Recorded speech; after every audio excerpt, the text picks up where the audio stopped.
Today's video is reviewing Palantir Technologies Quarterly Earnings Report Update and future expectations and concerns for ticker symbol PLTR. This is a much publicized AI stock that has been on a long slide down until its earnings report on May 11th.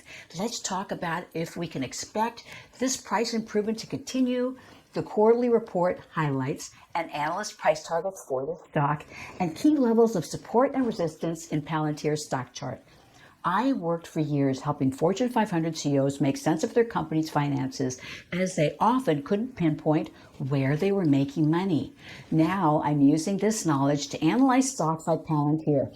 But as always, this is not financial advice, but for entertainment only. We will also discuss how you can potentially make money on this stock in the future. Hi, investing friends. This is Lynn, and welcome back to 60 Perfect Ways to Wealth. And thank you so much for joining me here today. So let's go and review today's hot stock.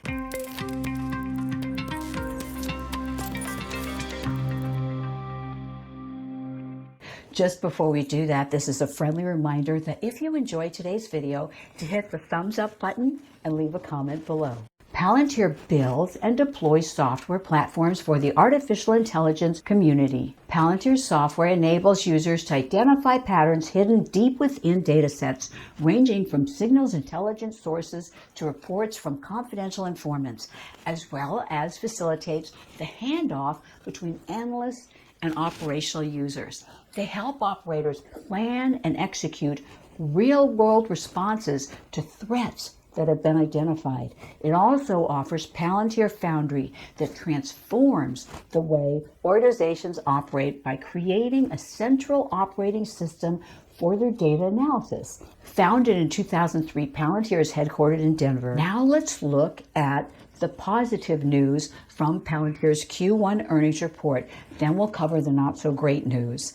In the Q1 2021, Palantir grew revenues by 49%, ahead of 45% guidance. They have $800 million annualized run rate from US customers. Here you can see an example of a partnership Palantir had launched with IBM to integrate with IBM's Cloud Pak. Considering IBM, this contract must have had a huge dollar value.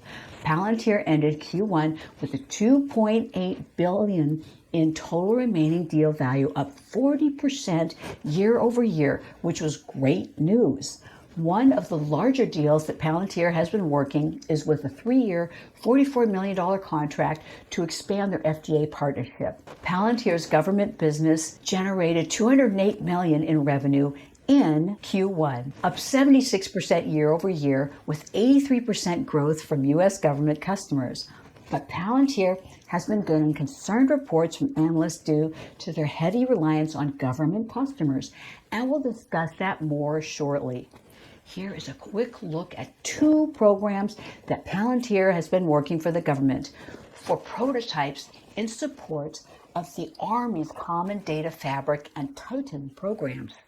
Palantir also launched Gotham 21 AI-enabled mission command with real-time sensors for the government. Palantir's Q1 adjusted gross margin grew to 83% and contribution margin grew to 60%. Both are great improvements. So to review Palantir's Q1 earnings, their revenue grew 49% year over year. They realized $117 million adjusted operating income, and their $151 million adjusted free cash flow was up $441 million year over year as well. These are all great improvements in the right direction. Looking ahead, Palantir is forecasting a revenue growth of 43% for Q2 and an overall growth of 30% for this year and the next 4 years. Now, for the more negative news, I look at insider activity as a key view into the future outlook of a company. Note on this E-Trade slide that there has not been an insider stock purchase at Palantir made in the last 5 years. Obviously, a poor sign regarding their view of the company's profitability in the near future. Tip ranks 9 analysts who reviewed the stock over the past 3 months gave Palantir a hold rating with an average price target of $24.75. This represents a 24.72% increase from the $19.95 stock price. But the analysts with the most success forecasting for Palantir are feeling more negative about the company's next 12-month price targets. Feeling bearish? Per a Market Watch article, so is William Blair analyst Camille Milzarek, who cut his rating on the stock to underperform from market perform. His view is that the stock isn't appropriately pricing in potential risk. He thinks that the 30% growth rate is possible, but notes it assumes growth in line with the fastest growing horizontal software providers in history. He's worried that growth is too skewed to pre-existing government contracts. While growing at exceptionally strong rates in recent quarters, the government segment has been heavily supported by US Army contracts won in 2019, analyst Melzarek claims. Commercial revenue growth has decelerated to 4% year over year. New sales efforts, partnerships, and the move to modularization are gaining promising traction, but are still too early to give us confidence that the company can exceed its long-term growth targets without near-term volatility. Also on the bearish side of the discussion is Citigroup analyst Tyler Radke. He maintains his sell rating and $15 target. We think the stock is overrated considering the narrowing of growth drivers and increased quality issues with higher government exposure. Morgan Stanley analyst Keith Weiss likewise remains wary. He keeps his underweight rating while inching up his target price from $17 to $19. Let's look at FinViz, which shows Palantir is having a market cap of $35 billion and sales of $1 billion. They show earnings per share this year as down 83.30%, but expect earnings per share next year of 31.88%.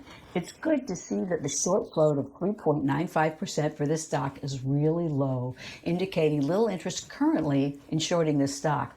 But the stock doesn't have a P/E ratio as they've been losing money. Now let's look at the crucial areas of resistance for this stock before and during its breakout on May 11th. The one-year chart shows a run-up after Palantir's IPO in September 2020, then a long slide downward beginning in February 2021. The 4-day chart shows an 8% increase on May 11th after the surprise earnings report, with resistance at the $20.60 levels and support at $16.50. What do I expect in the near future for Palantir stock? With the current inflation and likelihood of raised interest rates, growth stocks will continue to take a hit, especially those like Palantir that have yet to reach profitability. I do believe that Palantir software and services are of great benefit and that the company will be highly profitable in the future.